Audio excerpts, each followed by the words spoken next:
si je vous dis les marches, si je vous dis le tapis rouge. Ouais, on pourrait penser à l'Eurovision, mais non, c'est le festival de Cannes, Mais évidemment. bien sûr, c'est Cannes. Bonjour Nicolas. Bonjour Mathieu. C'est Pierre Lescure ce matin. Pourquoi ? Parce qu'il va présenter jeudi prochain dans la semaine la liste des films en sélection pour le festival de Cannes.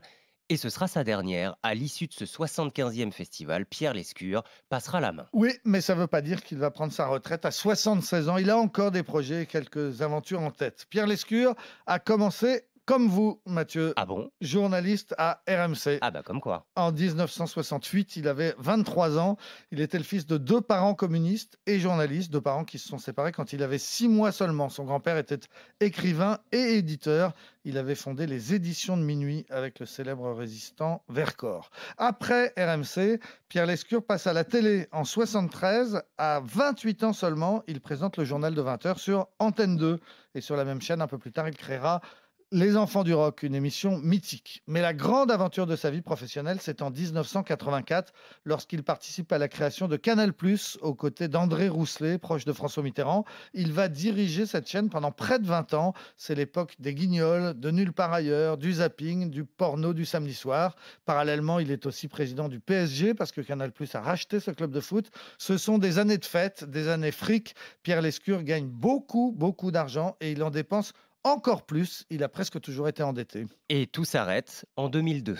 Oui, il est viré du jour au lendemain par Jean-Marie Messier, le PDG de Vivendi, qui vient de reprendre le contrôle de Canal.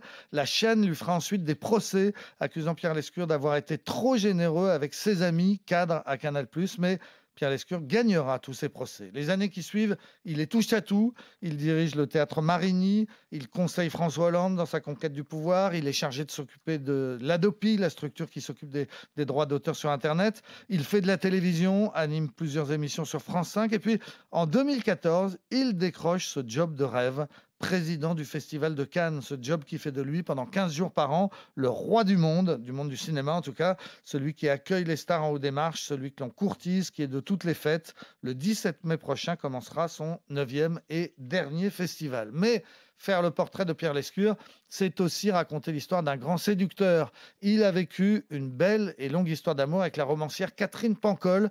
Elle lui disait souvent qu'il était tellement séduisant qu'il pourrait avoir toutes les femmes, y compris Catherine Deneuve. Eh bien, à force de le dire, qu'est-ce qui s'est passé ? Il a eu effectivement quitté Catherine Pancol pour Catherine Deneuve, avec qui il a vécu 10 ans. Aujourd'hui, il est marié avec Frédéric Feiss-Bernstein, qui a été la dernière compagne de Coluche.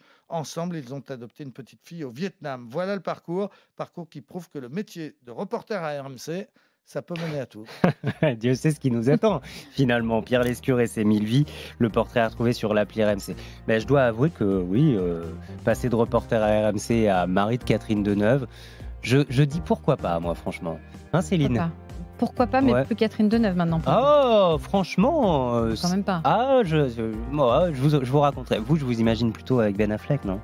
Ben Affleck, je dirais pas non. Comme j'ai un côté un peu de Gilo, mais ça va falloir fonctionne pas mal. préparez votre déhanché, travaillez-le bien.